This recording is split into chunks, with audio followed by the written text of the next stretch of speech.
Hello students, this is science के। आज के लेक्चर में हम डिस्कस करेंगे डिस्कवरी ऑफ न्यूट्रॉन।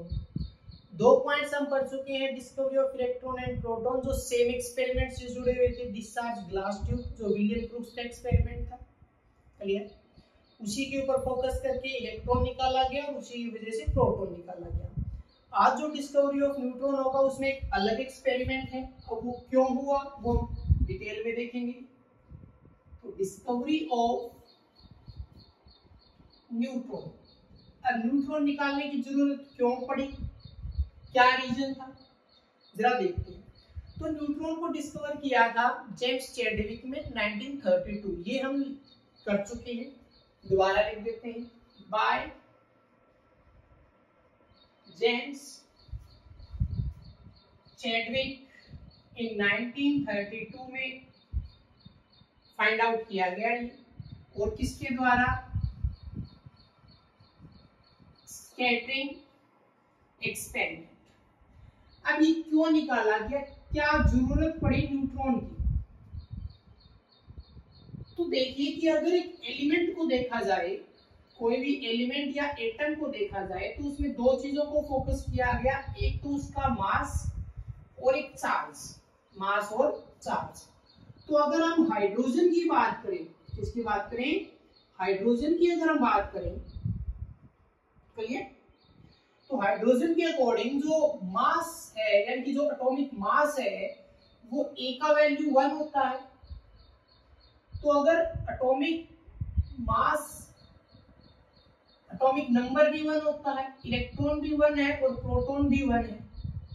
इसका मतलब क्या है, इसका मतलब ये है कि अगर यहां पर देखा जाए कि हमें, अगर हम मास निकालते हैं, अगर हमें मास निकाल रहे हैं, तो वो मास पूरा किसकी वजह से बैलेंस हो रहा है, प्रोटॉन की वजह से। यानी कि मैंने अभी आपको लास्ट लेक्चर में बताया था कि अभी हम एक पूरा कंसेप्ट एक साथ पढ़ रहे हैं।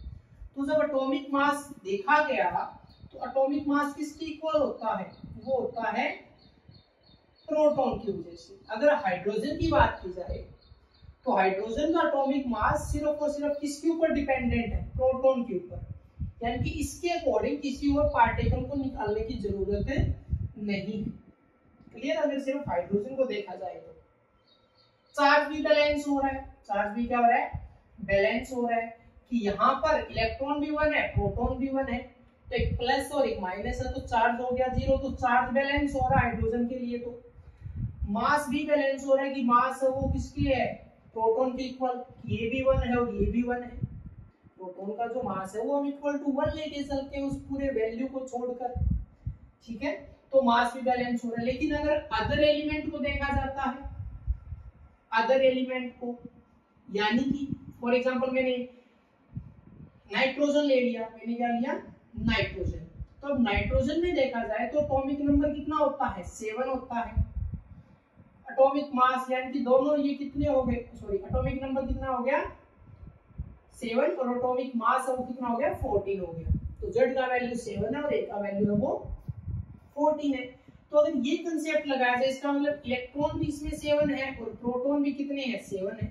तो अगर हाइड्रोजन के जैसा देखा जाए, तो जो एटॉमिक मास है वो प्रोटॉन के इक्वल होना चाहिए था, यानी कि 7 निकल के आता है। लेकिन देखा जाए तो मास कितना होता है, 14, यानी कि प्लस में कोई वैल्यू ऐड होगा, प्लस में कोई वैल्यू ऐड होगा। देखो ध्यान से समझो कि अगर न्यूट्रॉन निकालने से पहले हाइड्रोजन को देखा जाए, तो मास वो प्रोटॉन के इक्वल हो रहा है, प्रोटॉन की वजह से मास वो पूरा सेटिस्फाई है। बाकी एलिमेंट्स को देखा गया तो एटॉमिक मास अगर नाइट्रोजन का 14 है, तो इलेक्ट्रॉन तो सिर्फ 7 है, सॉरी, प्रोटॉन तो 7 है, लेकिन मास आ कितना रहा है, 14 है। कि सिर्फ प्रोटॉन की वजह से नाइट्रोजन का टोटल मास नहीं बन रहा। इसका मतलब प्लस के अंदर कोई और एलिमेंट, कोई और पार्टिकल आएगा, तो मास है वो नहीं बना। नाइट्रोजन के केस में मास नहीं बना। चार्ज देखो, इलेक्ट्रॉन भी 7, प्रोटॉन भी 7, प्लस माइनस क्या हो गया, ये तो न्यूट्रल हो गया, 0 हो गया। तो चार्ज तो बैलेंस हो रहा है, लेकिन मास बैलेंस नहीं हो रहा। अब ये हाइड्रोजन को छोड़ के सभी में हुआ ऐसा। तब साइंटिस्ट ने ऐसा सोचा कि अगर मास सिर्फ हाइड्रोजन में बैलेंस हो रहा है, बाकी में बैलेंस नहीं हो रहा। इसका मतलब कोई और एक ऐसा सब एटॉमिक पार्टिकल होगा जिसमें चार्ज तो जीरो आएगा, क्योंकि चार्ज तो इलेक्ट्रॉन और प्रोटॉन की वजह से बैलेंस है। तो जिसका चार्ज तो जीरो होगा लेकिन उसका मास जीरो नहीं होगा, और वो मास ऐड होने पर भी यानी कि क्वेश्चन मार्क की जगह वो मास आएगा, उस सब एटॉमिक पार्टिकल का मास आएगा, और वो मास प्रोटॉन के साथ ऐड होकर क्या बनेगा, टोटल एटॉमिक मास बनेगा। इसकी वजह से क्या निकाला गया, न्यूट्रॉन निकाला गया। तो ये हिस्ट्री पॉइंट था कि क्यों न्यूट्रॉन को डिस्कवर किया गया। रीजन क्या था कि एलिमेंट्स का मास बैलेंस नहीं हो रहा सिर्फ प्रोटॉन की वजह से। तो इसके लिए आया स्कैटरिंग एक्सपेरिमेंट। स्कैटरिंग एक्सपेरिमेंट में क्या होता है कि पॉजिटिव पार्टिकल्स यानी कि अल्फा पार्टिकल है वो फॉल किए जाते हैं लाइट एलिमेंट्स के ऊपर। तो स्कैटरिंग एक्सपेरिमेंट में यानी कि पॉजिटिव पार्टिकल्स जिनको क्या बोला जाता है, alpha particles, clear, alpha particles fall on the light elements।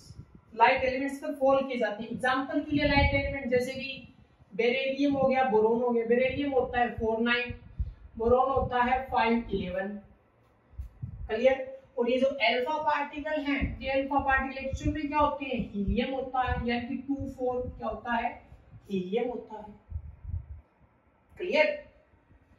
Okay, अब ये होता कैसे है कि यहाँ पे तो हो गया हमारे पास अल्फा पार्टिकल, इसको हम किसके ऊपर डाल रहे हैं, एक लाइट एलिमेंट है हमारे पास, यानी कि जो मास में कम है। जैसे हम फॉल करेंगे तो जो रिजल्टेंट आएगा वो हमारे पास आएगा एक हेवी एलिमेंट। अब हेवी का मतलब ये होगा कि जो हमने यूज किया इससे मास में ज्यादा होगा। तो यहाँ पर यूज किया जाएगा कि बेरिलियम या बोरोन यूज करें तो जो एलिमेंट बनेगा वो इससे मास में ज्यादा होगा, और प्लस में बनेगा एक अदर सब एटॉमिक पार्टिकल, यानी कि एक other small particle, other small particle, ठीक है। अगर बुक के अकॉर्डिंग हम रिप्रेजेंट करें तो अल्फा पार्टिकल्स को मैंने स्मॉल दिखा दिया, ठीक है, या जैसे यहाँ मैंने सीधा लिख दिया कि अल्फा पार्टिकल है। लाइट एलिमेंट के लिए मैंने एक छोटा सर्कल लगा दिया, उससे अब क्या बनेगा, एक हेवी एलिमेंट बनेगा, एक सर्कल मैंने थोड़ा बड़ा दिखा दिया, और प्लस में अदर स्मॉल पार्टिकल बनेगा जो क्या था, न्यूट्रॉन, जिसको एन से लिखा जाता है। क्या लिखा जाता है, न्यूट्रॉन, यानी एन बनेगा। अब ये कैसे हुआ देखते हैं ध्यान से। तो अल्फा पार्टिकल यानी कि हीलियम 2-4 प्लस में फॉर एग्जांपल मैंने बेरिलियम ले लिया तो 4-9। अब देखो जरा, न्यूट्रॉन निकालने की कंडीशन क्या थी, चार्ज तो बैलेंस हो रहा था। चार्ज बैलेंस होने का मतलब एटॉमिक नंबर बैलेंस होना। एटॉमिक नंबर जितना होता है उतने ही प्रोटॉन होते हैं। तो अगर इनसे अगर कोई बनेगा एलिमेंट तो देखिए 2 है और ये 4 है, तो टोटल कितना आया 6, यानी कि कार्बन।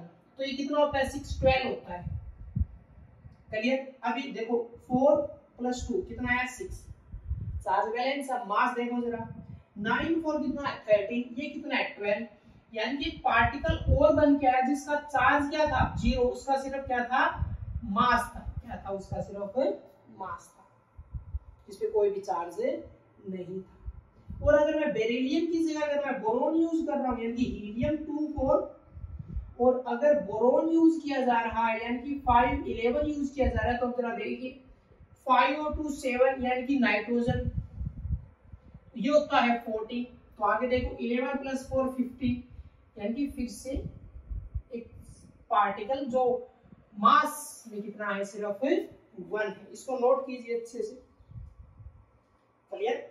चार्ज में है वो 0 और मास में कितना है वो 1, यानी कि मास को बैलेंस करने के लिए न्यूट्रॉन को डिस्कवर किया गया, जो स्कैटरिंग एक्सपेरिमेंट से निकला, क्लियर। अल्फा पार्टिकल को जब लाइट एलिमेंट्स के ऊपर फॉल किया जाता है, छोटे एलिमेंट्स के ऊपर डाला जाता है अल्फा पार्टिकल को, तो उससे एक बड़ा एलिमेंट बन के आता है, और प्लस में एक न्यूट्रल पार्टिकल बनता है, स्मॉल पार्टिकल बनता है, और न्यूट्रल पार्टिकल क्या बोला गया, न्यूट्रॉन बोला गया।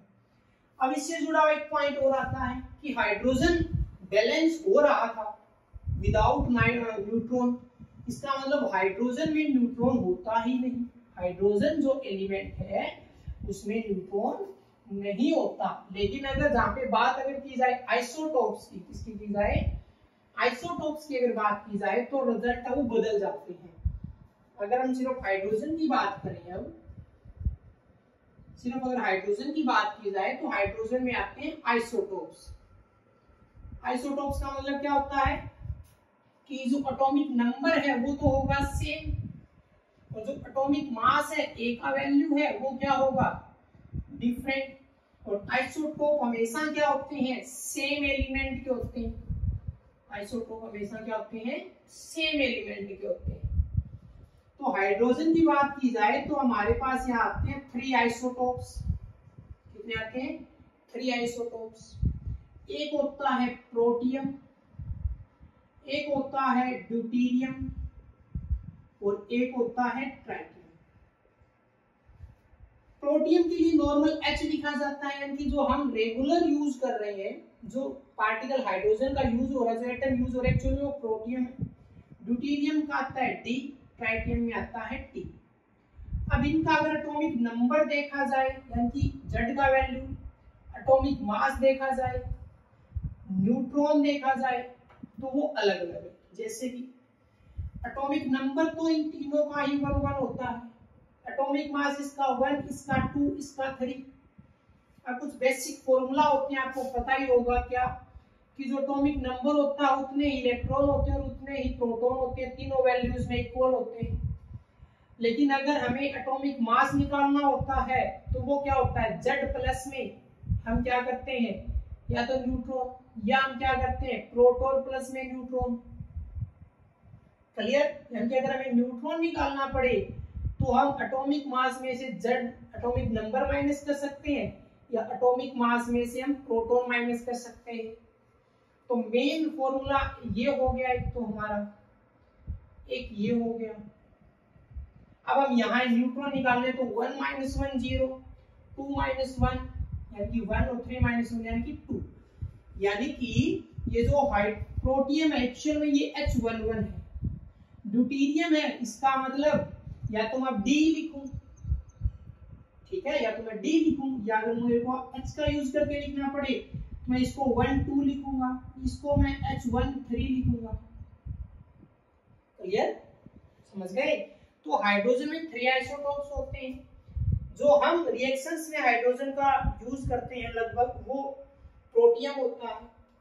तो ड्यूटेरियम में 1 न्यूट्रॉन होता है, ट्राइटियम में 2 न्यूट्रॉन होते हैं। क्लियर, तो ये तो था डिस्कवरी ऑफ न्यूट्रॉन। मिलते हैं नेक्स्ट लेक्चर में जहाँ पे हम डिस्कस करेंगे मॉडल्स के ऊपर, यानी कि एटम्स के स्ट्रक्चर बनाने के लिए कौन कौन से मॉडल्स आए, कौन सा सही रहा। तो मिलते हैं नेक्स्ट लेक्चर।